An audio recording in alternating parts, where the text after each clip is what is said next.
성경 말씀은 열왕기하 15장 13절에서 22절입니다.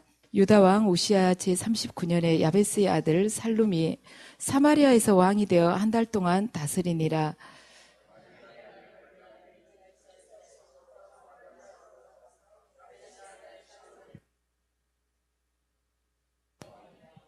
살룸의 남은 사적과 그가 반역한 일은 이스라엘 왕 역대지략에 기록되니라.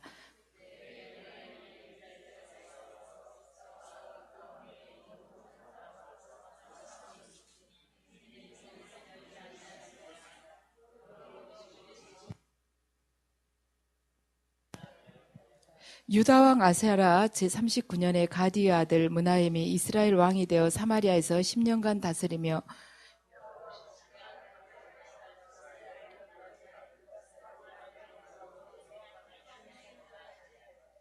아수르 왕 불이 와서 그 땅을 치려하며 므나헴이 은 1000달란트를 불에게 주어서 그로 자기를 도와주게 하므로 나라를 자기 손에 굳게 세우고자 하여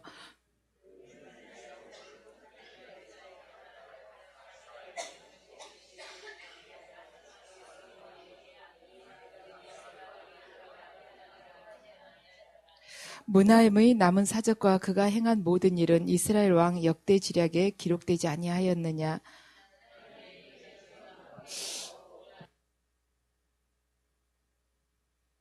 아멘.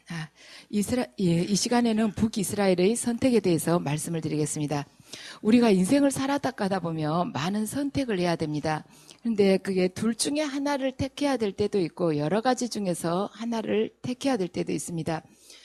이런 점에서 볼 때 우리 인생도 마찬가지입니다. 우리의 인생 앞에는 여러 가지 길이 있습니다. 그런데 우리는 그 중에 한 가지 길밖에 갈 수가 없습니다. 그런데 그중 어느 길을 택해서 가느냐에 따라서 우리가 숨을 거두고 난 후에 펼쳐질 영원한 세계의 명암이 결정된다는 것입니다.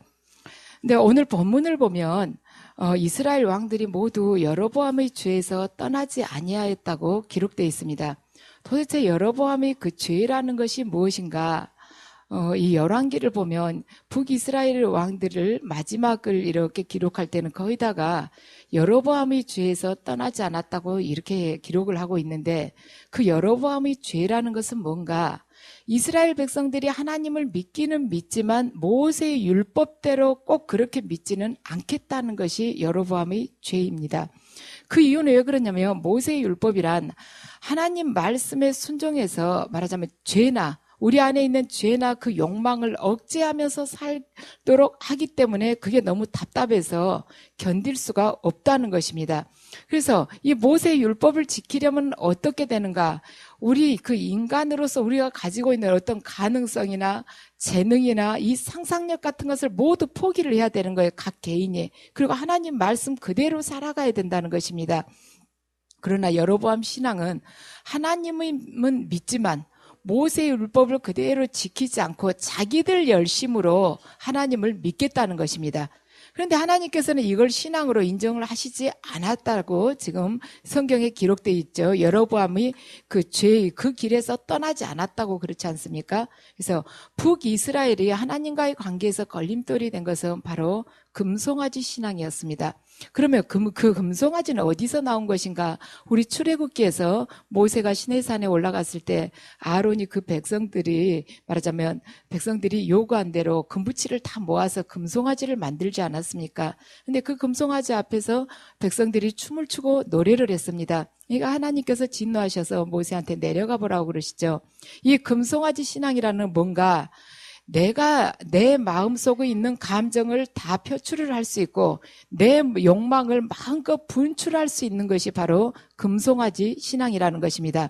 그래서 금송아지 신앙이란 하나님께서 나에게 복을 주셔야 되고 또한 우리는 이 세상에서 내가 원하는 대로 성공을 해야 된다는 것입니다. 또한 내 생각과 감정을 하나님의 뜻과 하나님의 감정보다 더 중요하게 여기고 또 내가 복을 받고 내가 하고 싶은 일을 마음껏 하는 것, 그것이 바로 금송아지 신앙이라는 것입니다.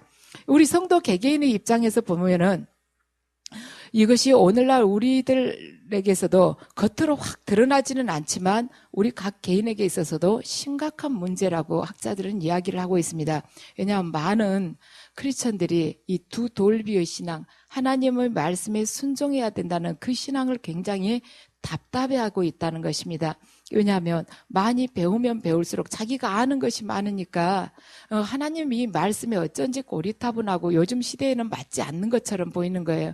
그래서 내가 아는 지식과 경험으로 한번 해보고 싶은데 하나님 말씀은 그것이 아닌 것입니다. 현실하고 영 어긋난 것 같은 거예요. 그런데다가 또한 내가 말하자면 생활 수준이 높을수록 이 하나님 말씀에 순종하고 싶지가 않은 것입니다. 왜냐하면 충분히 편하게 살면서도 신앙생활할 수가 있는데 하나님은 버리라고 그러십니다. 그래서 우리가 보기에는 척박한 돌길을 맨발로 가라고 하나님께서는 그렇게 말씀하시는데 우리 현대인들 사고방식은 그게 아니죠.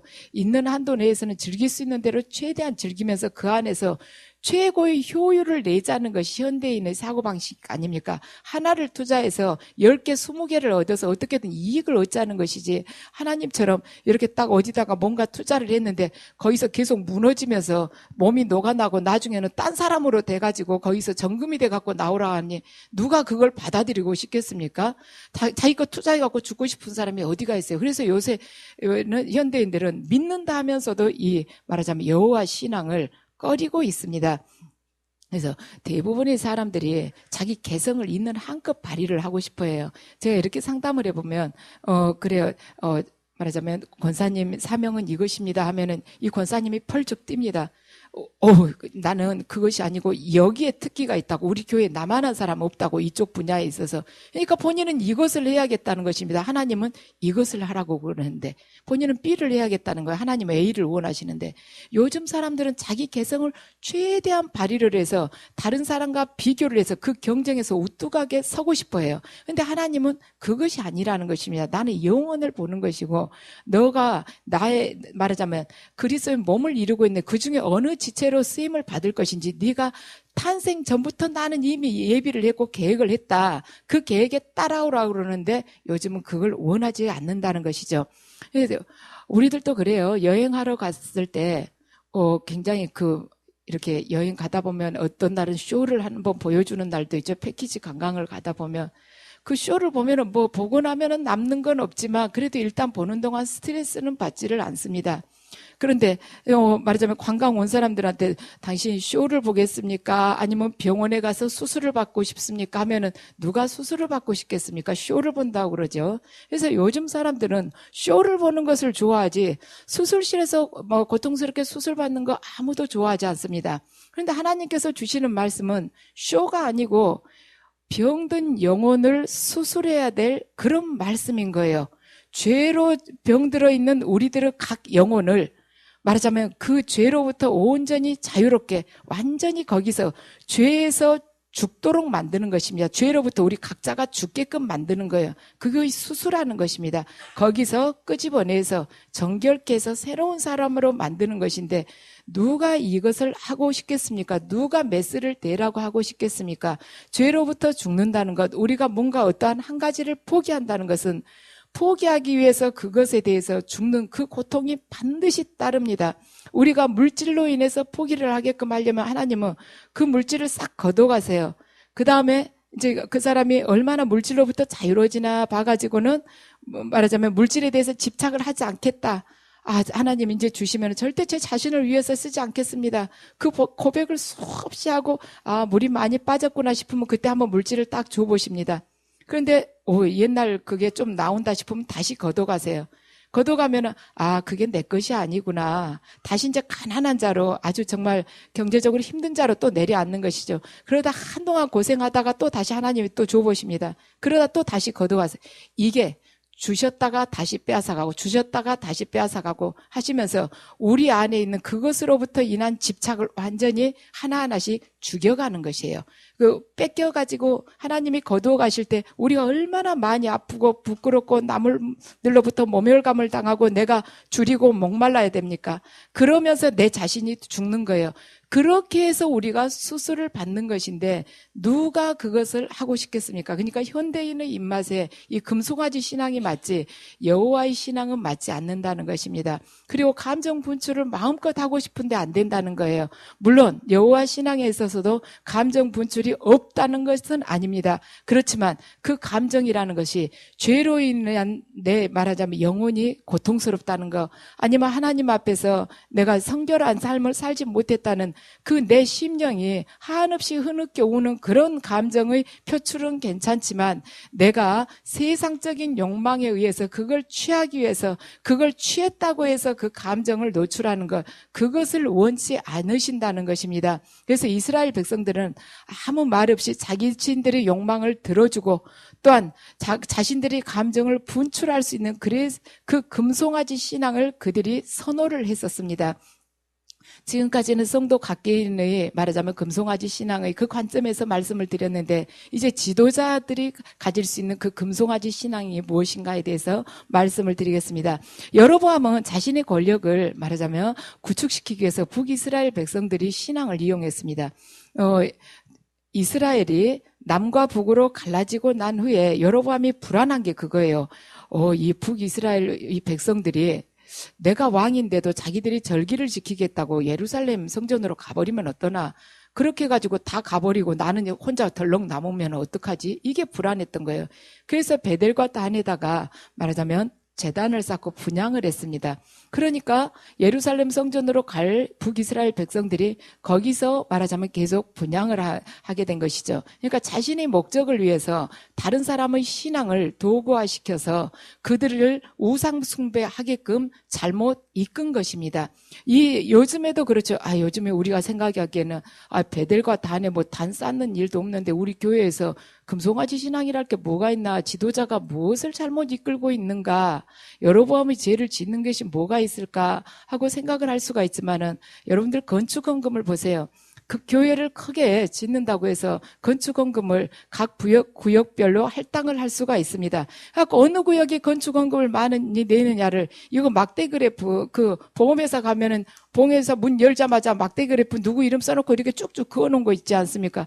그걸로 해서 경쟁을 시키든지, 어느 구역이 11조 많이 내느냐, 어느 구역이 전도 많이 했느냐, 그 숫자를 가지고 그래프를 만들어갖고 서로 계속 경쟁을 시키게 될 때, 그것이 하나님을 위해서 말하자면 내가 가진 그 정성스러운 최선을 다해서 하나님께 물질을 드려서 하나님을 말하자면 가장 아름다운 곳에 모시고 싶다, 그 마음을 떠나서 이제 경쟁적으로 그게 치다르게 될 때 우상숭배가 돼버린다는 것입니다. 이제 목적이 달라져 버린 거예요. 하나님을 떠나갖고 목사님 보시기에 우리 구역이 너무 꼴찌에 닿으면 안 되는데 창피해서 어떡하나, 구역장 입장에서 자꾸 독려를 하다 보면은 하나님 뜻하고 엉뚱한 데로 가버립니다. 하나님은 건축할 때도 교회 세울 때도 그렇게 빚내는 거 원치 않으세요.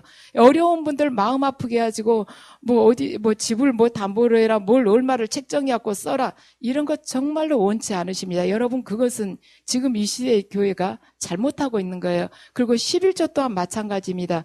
살기가 어려운데 당장 기본적인 생활도 안 되는데 거기서 11조 하라는 것은 정말 그건 잘못된 것입니다.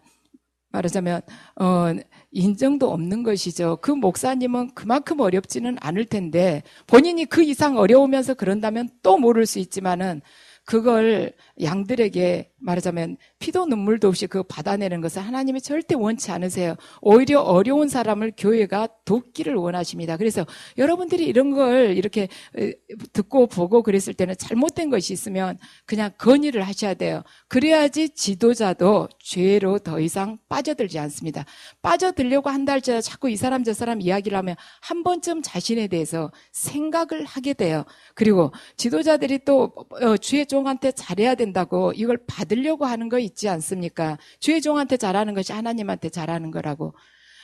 물론 그것도 있지만 주의 종이라면 모든 종들이 종 아닙니까? 섬기라고 세워놓은 자리지 그걸 받아서 누리라고 세워놓은 자리가 아닌 것입니다. 그래서 여러분들이 지도자가 부패하지 않도록 도울 분들이 바로 여러분들이에요. 지도자가 부패하고 타락하게끔 옆에 성도들이 잘못한 경우도 있습니다. 너무 갖다가 드리지 마세요, 여러분들. 왜냐하면 우리 여기 교회에서도 물론 절대 가져오지 마시라고 말씀을 드리지만, 여러분들, 사람이 받다 보면은, 당연히 나중에는 안 주면 서운하게 됩니다. 이 사람 마음이라는 게 그래요.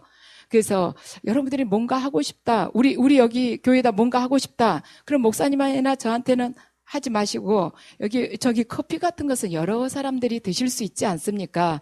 그 봉지 커피나 뭐 그런 것이라면 좋지만 괜찮지만 이제 마음에서 우러나서 하고 싶다. 개인한테는 하지 마시기 바랍니다. 지도자가 썩지 않도록 지켜줘야 할 몫이 성도들에게도 있습니다. 지도자도 본인이 타락하지 않도록 항상 하나님이 보시기에 부끄럽지 않게 살게끔 스스로가 기도하면서 자신을 쳐서 복종시키는 것이 필요하지만, 성도들 또한 뭐 어디 다녀왔다 해서 선물 그렇게 하실 필요 없어요. 왜냐하면 사실 주님의 일을 하는 사람들은 그렇게 필요한 것이 별로 없습니다.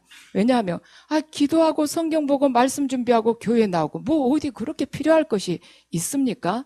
그러니까 그렇게 없어요. 요새는 양말도 빨리 떨어지지도 않고 뭐 옷이 떨어져서 못 입은 사람 별로 없어요. 절대로 하지 마시기 바랍니다. 오늘 본문을 보면 스가랴의 살룸이 스가랴를 죽였고 므나헴이 또 살룸을 죽였다고 본문에 나옵니다. 근데 이 므나헴이 말하자면 반란을 일으켜서 살룸을 죽이고 나서 사마리아 성 주민들을 어느 정도까지 죽였냐면 임신한 엄마의 그 배까지 갈라서 그렇게 잔인하게 죽였다고 나옵니다. 그리고 아수르가 쳐들어왔을 때 아수르 왕에게 은 1000달란트를 주어서 보냈다고 그러죠. 우리가 가만 생각해 볼 때 이해할 수 없는 게 뭐냐면, 이스라엘이라면 그 이스라엘의 왕은 하나님이신데 어떻게 그 왕을 이렇게 죽이고 죽고 하는 이러한 불미스러운 일들이 계속되냐는 것입니다. 왜냐하면 이것이 이스라엘이 망해가는 과정이었습니다. 근데 왜 이렇게 하나님은 놔두셨을까? 그냥 포기를 하니까 놔두시는 것입니다. 심판 중에서 제일 무서운 것이 뭐냐면 하나님이 포기하고 그냥 모른 척 하는 것입니다. 그때 악인들은 얼마나 득세를 합니까? 그래서 악인들이 한정없이 말하자면 청청하게 잘 살 것 같지만 하나님이 손을 대시면 한순간에 사그러지지 않습니까? 그래서 이것은 자기들이 하고 싶은 대로 하나님께서 내버려 두신 거예요. 아예 포기를 하셨기 때문에. 그래서 이렇게 피비린내가 그치지를 않았습니다. 근데 북이스라엘 왕들을 보면 다 이렇게 임신한 여자의 배를 가르고 이러지 않았어요. 악해 보이는 왕도 있지만 우리가 보기에 굉장히 인간적으로 보이는 왕도 있습니다. 백성들 사이에서 그 사람이 인기가 있었을 수도 있습니다. 그렇지만 하나님께서는 금송아지 신앙을 버리지 않았다고 그 왕을 악하다고 평가를 하셨습니다. 백성들도 좋다, 우리가 보기에도 그 왕이 참 인간적이다 싶은데도 하나님께서 악하다고 평가를 하신 것입니다. 왜냐하면 금송아지 신앙을 버리지 않았기 때문에 악하다, 그렇게 평가를 하셨습니다. 그래서 누구든지 이스라엘 왕이 되는 사람은 하나님 앞에서 바르지 못한 것이 있으면 자기가 그냥 개혁해야 될 책임이 있다는 것입니다. 잘못된 것이 있다면은 보는 자가 개혁을 하려고 나서야 된다는 것이죠. 그래서 그것을 제대로 알든지 모르든지 바로 잡지 않으면 하나님께서는 악하다고 말씀을 하셨다는 것입니다. 그래서 북이스라엘 왕들을 통해서 우리가 깨달을 수 있는 것은 무엇을 사람이 심든지 심은 대로 거둔다는 것을 우리가 알 수가 있습니다.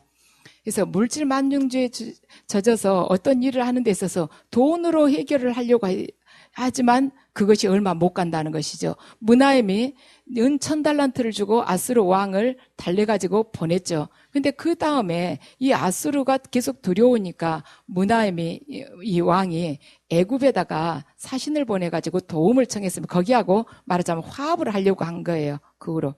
그래가지고는 말하자면 완전히 거의 망하다시피 그러지 않습니까? 그러니까 돈으로 할 수 있는 게 한계가 있다는 것입니다. 제일 완전하고 가장 완벽한 도움은 하나님으로부터 오는 것 외에는 없다고 성경은 증거를 하고 있습니다. 그렇다면 하나님 말씀에 순종한 두 돌비 신앙이라는 게 뭔가? 이것은 말씀에 순종하는 것이, 하나님 말씀에 순종하는 것이 바로 복이라는 것입니다.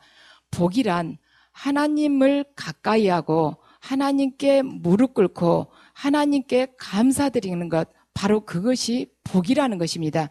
근데 북이스라엘 왕들은 선지자들이 하나님 뜻을 전해주었어도 그걸 듣지를 않았어요. 그걸 거부를 했습니다. 열왕기하 15장 12절을 보면 여호와께서 예후에게 말씀하여 이르시기를 내 자손이 4대 동안 이스라엘 왕에 있으리라 하신 그 말씀대로 과연 그렇게 되니라. 선지자를 통해서 예후에게 그렇게 말씀을 하셨습니다.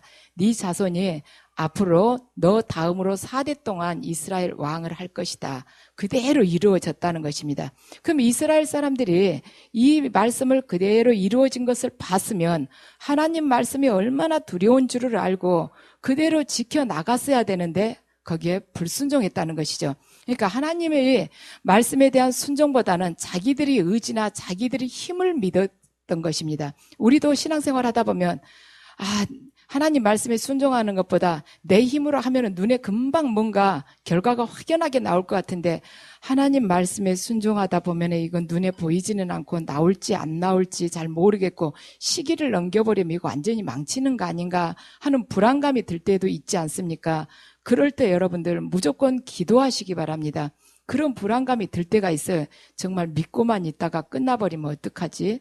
그때 가서는 뭐 내가 하나님한테 대들 수도 없고 눈앞에 보이지도 않는데 나는 완전히 망하는 거 아니야? 이 생각 들 때가 있어요. 근데 여러분들 그 생각 하지 마시고 막 생각이 들려고 하면은 죽으라고 기도하세요. 그 의심하고 낙심케 하는 그 악한 영을 몰아내기 위해서 기도하시기 바랍니다. 언제까지 기도하냐면 그 생각이 하나도 들지도 않고 그 생각이 완전히 떠나가고 감사하고 하나님께 찬양하는 마음이 들 때까지 당신이 제 목숨을 걷어가신다 해도 제가 감사드립니다. 당신께서 제 목숨을 걷어가실 만큼 저에게 당신이 눈길을 주셔서 감사합니다. 그 마음 들 때까지 계속 기도하시기 바랍니다. 그래서 우리들 모두는 하나님께서 왕같은 제사장이라고 말씀을 하셨습니다. 내가 어디에 머물러 있든지 잘못된 것을 묵인하면서 따라가게 된다면 영적으로 신앙적으로 잘못된 것을 빤히 알면서도 묵인하면서 내가 따라가게 된다면 북이스라엘의 왕들에게 하나님께서 악하다고 말씀하셨듯이 우리들에게도 또한 똑같이 하나님은 악하다고 말씀을 하실 것입니다. 그러면 우리가 심판대 앞에서 어쩔 수 없습니다. 우리 제 영적 지도자가 그렇게 인도했습니다 하고 말을 할 수도 있지만 하나님께서는 그 변명은 필요가 없다는 것입니다. 제가 오늘 여기 집회 때문에 이제 차를 몰고 오는데 하나님께서 계속 그 말씀을 하시는 거예요. 이제 오는 중에 하나님께서 내 말씀에 온전히 순종하지 않는 자는 전부 다 금송아지 신앙을 가진 자들이다. 너희들이 어떤 말하자면 환경으로 인해서 순종할 수가 없습니다. 뭐 자녀 때문에 어떻습니까? 지금 어쩔 수 없고 나중에 하겠습니다. 이러한 변명 다 필요 없다고 말씀을 하셨습니다. 너희들이 온전히 순종하는 그 여호와 신앙에 완전히 들어온 자 아니면은 전부 다 금송아지를 숭배하는 자들로 나는 본다. 그렇게 평가를 한다고 말씀을 하셨습니다. 그래서 믿음 생활을 몇십 년을 했다 할지라도 하나님께 순종함으로써 하나님께 순종을 하게 되면 내 미래가 아무래도 불투명하다. 그래서 내 자신을 던지기가 하나님께 완전히 던지기가 두렵다. 그래서 진리와 비진리 사이에서 서성거리고 있는 사람들은 절대로 신앙적으로 성장을 할 수가 없습니다. 내 자신을 하나님의 말씀에 순종함으로 인해서 말하자면 그분께서 죽으라고 하면은 십자가에 매달려 죽는 그 죽음을 맛보지 않고서는 믿음이 절대로 성장이 안 돼요. 항상 저울질하고 있으면 항상 그 자리에 있는 것입니다. 야고보 사도는 말씀했습니다. 하나님 말씀을 붙들지 못하고 왔다 갔다 하는 사람을 어떻게 표현을 했냐면 바람에 밀려서 요동하는 바닷물결 같은 사람이라고 표현을 했습니다. 하나님 말씀을 죽자사자 붙들지 않고 믿음이 약해가지고 왔다 갔다 하는 사람. 그 사람이 뭐냐면은 바다에서 바람이 불면 막 파도가 치면서 물살이 이렇게 왔다 갔다 하죠. 근데 그때 보면은 그 물살이 치는 그 위에 나뭇잎이 하나 떠다닌다고 보세요. 그러면 물살이 치고 왔다 갔다 할 때마다 그 나뭇잎이 그 물결 위에서 얼마나 시듬하게 요동치는 것처럼 보입니까? 그래서 나뭇잎이 바람에 요동할 때는 많이 움직이는 것 같지만 바람이 그치고 보면 딱 그 자리에 있다는 것입니다. 그래서 하나님의 말씀에 순종하기 위해서 십자가의 죽음을 통과하지 않는 자는 교회 안에서 뭔가를 열심히 한다고 아주 바삐 움직이지만 바다 물결처럼 아주 세차게 움직이는 것 같고 남이 보기에는 아주 빛나게 활동을 하는 것 같지만 영적으로는 항상 제자리에서 머무는 자가 된다는 것입니다. 그래서 하나님께서는 이 시대 세상 속에서 그리고 하나님의 생명과 영광이 없는 그 교회 안에서 단지 내가 육적으로 살아남기 위해서 그 교회 안에서 내가 살아남기 위해서 인정받고 싶어하고 또 내 자신을 드러내고 싶어하고 하나님 말씀을 만홀히 여기면서 불순종하면서 사는 크리스천들은 모두 금송아지를 숭배하는 자들이라고 말씀을 하십니다. 그래서 나의 이해관계에 따라서 언제든지 내 양심을 은 30냥에 팔아 넘길 수 있는 자, 그 자를 하나님께서는 마지막 날에 내가 악하다고 그 자에게 평할 난다고 말씀을 하셨습니다. 제가 오는 중에 하나님께서 그 계시를 해주셨어요. 내 말씀, 내 뜻대로 살지 않는 자, 그 자를 나는 심판대 앞에서 모른다고 하지 않고 악하다고 이야기할 것이다. 그러시면서 뭐라고 하셨냐면 오늘 저녁 이 집회에 참석하는 자들은 절대 악한 자 그 안에 속하지 말라고 그걸 꼭 전하라고 말씀을 해주셨습니다. 그렇지만 그렇게 살아가는 사람도 있지만 노아처럼 하나님 뜻에 순종해서 120년 동안 방주를 만들면서 홍수를 대비하며 사는 자, 노아처럼 120년 동안 방주를 만들면서 하나님 뜻에 순종하면서 홍수를 대비하면서 사는 자, 즉 이 시대로 말하자면 한평생을 심판을 대비하며 생의 순간순간 신앙의 양심을 하나님의 말씀에 망치질하면서 잡아매는 자, 그 자에게는 하나님께서 의의 면류관을 반드시 내가 그에게 허락할 것이라고 말씀하셨습니다. 그래서 이 시간 이곳에 모인 여러분들, 개인의 종말이 되든 인류의 종말이 되든 우리는 모두들 주님 앞에 서게 될 것입니다. 하지만 그때 우리가 하나님 말씀에 100% 순종하지 않고 금송아지 신앙을 택하게 되면 하나님께서는 악하다고 평하실 것이고, 내가 목숨을 던지는 한이 있더라도, 내 집안이 망하는 한이 있더라도 하나님 말씀에 순종하게 될 때 하나님께서는 모든 것을 그 이상으로 욥에게 허락하셨듯이 7배의 축복을 주실 것이며, 여러분들에게는 사후에 의의 면류관으로 여러분들을 영광스럽게 높여주실 것입니다.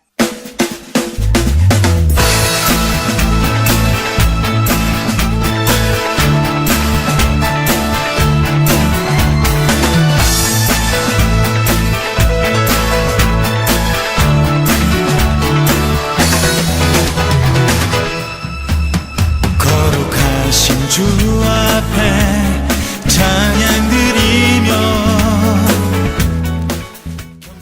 안녕하세요. 저는 성령영성교회 박주명입니다. 저는 오늘 아주 기쁘고 설레이는 마음으로 여러분들에게 저희 교회와 기도원을 소개를 시켜드리고자 합니다. 지금 아마 이 영상을 보고 계시는 분들 중에서 분명히 저희 교회나 기도원을 통해서 하나님께서 직접 만나주시고 또 그 삶을 완전히 변화시켜 주시려고 예비해 두신 분들이 있을 거라고 생각을 합니다. 하나님을 믿는다고 하면서도 삶의 기쁨이 없고 또 항상 영적으로 갈급함을 느끼신다면 저희 교회에 오시면은 하나님께서 저희를 위해서 예비해 두신 길을 알 수가 있고 또 하나님이 주시는 위로를 아주 풍성하게 받을 수가 있습니다. 지금 하나님이 부르시는 음성을 마음으로 들으신다면은 저희 교회나 기도원을 꼭 한번 방문해보세요. 거룩하신 주 앞에 찬양 드리며 겸손히 무릎 꿇고 경배 드리. 예언은 성령께서 나누어 주시는 여러 가지 은사 중에 하나님의 뜻을 자녀들에게 전달하도록 주신 은사입니다. 예언 사역자는 교회의 덕을 세우는 데 쓰임을 받습니다. 사랑하는 딸아, 네가 한없이 내 앞에 달려오는 모습이 아름답구나. 모든 것을 느끼게 될 것이다. 새로운 세계가 열리게 될 것이다. 그동안에 막연하게 바라보던 세상이 아니라 이제 나와 동행하고 내 나라를 온전케 전하는 생명을 전하는 그 자가 될 것이다.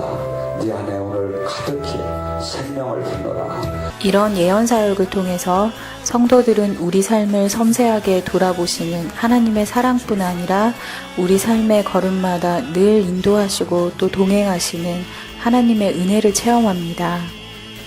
각종 인터넷 포털 사이트에 검색어에 성령, 은사, 예언 이런 검색어로 검색을 하게 되었고요. 서모세 목사님께서 그 말씀하신 동영상을 보게 되었고요. 동영상을 보면서 제가 느낀 것은 이곳에 일어나는 각종 주님의 강력한 임재와 기름 부음을 보고 깜짝 놀랐습니다. 이곳은 치유, 예언, 통변, 각종 기름 부음이 일어나는 정말 주님이 살아계시고 주님의 뜻을 전하는 그런 곳이 알게 되었어요. 그래서 충주 기도원을 가게 되었죠. 목사님께서 저에게 하시는 예언을 듣게 되었습니다. 근데 저는 제가 평상시에 부르짖고 했던 그런 기도 제목이 제 예언을 할 때 통변을 통해서 나왔습니다. 저는 그 말씀을 듣고 어떻게 제 마음속에 했던 기도가 그렇게 통변에 나올 수 있을까 해서 깜짝 놀랐고 눈물을 흘리지 않을 수 없었습니다. 그래서 결심을 하게 되었죠. 바로 이것이다. 그래서 저는 이곳에 4개월 동안 정말 주님의 뜻을 구하기를 원했고 눈물로 부르짖으면서 기도했습니다. 지금은 제가 묶였던 그런 문제들이 하나씩 풀려나고 있어서 정말 주님께 너무 감사드리고요. 여러분께도 우리 성령님의 성원을 꼭 오시기를 강력히 추천드립니다.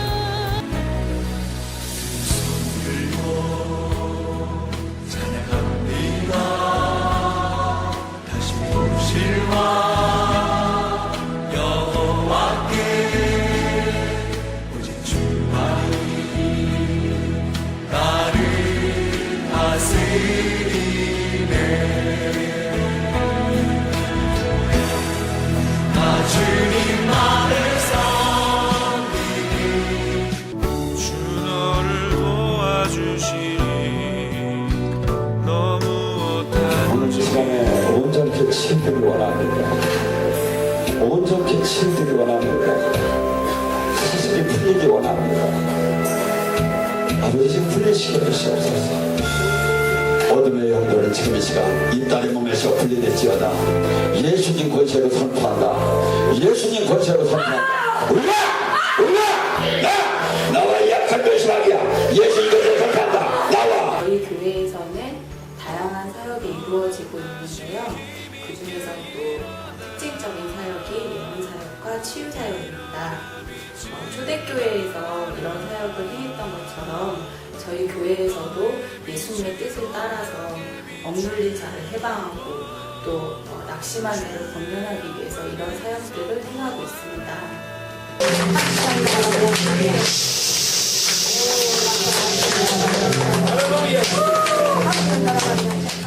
성령님의 역사하심을 통해서 어둠의 권세로부터 해방이 될 수 있고 또 하나님의 자녀로서 마땅히 누려야 될 축복들을 누릴 수가 있습니다. 어디 가든지 주 너를 도와주시니 너무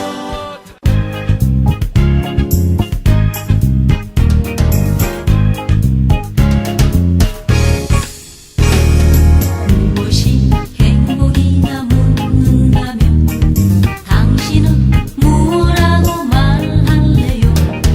하나님을 찬양할 수 있다는 것 이것이 인생의 자명복이죠. 성령님께서 임재하시는 이곳에서 기도 훈련을 받고 영이 조금씩 열려가고 새로운 영적 체험을 겪어가면서 그런 과정 속에서 믿음이 점차적으로 성장하고 성경의 말씀들이 머리가 아닌 가슴으로 더 깊게 깨달아가고 있습니다. 성령님의 강력한 역사가 있고 주님 앞에서 온전히 순종하는 삶을 살고 계시는 목사님과 원장님이 계시고 또한 깨끗하고 투명하게 운영되고 있는 이곳 성령 영성 기도원으로 영적으로 발급한 주님의 많은 자녀분들이 인도받고 주님의 은혜 속에서 묶임이 풀리고 축복받는 삶을 사시게 되기를 진심으로 원합니다.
주 사랑합니다.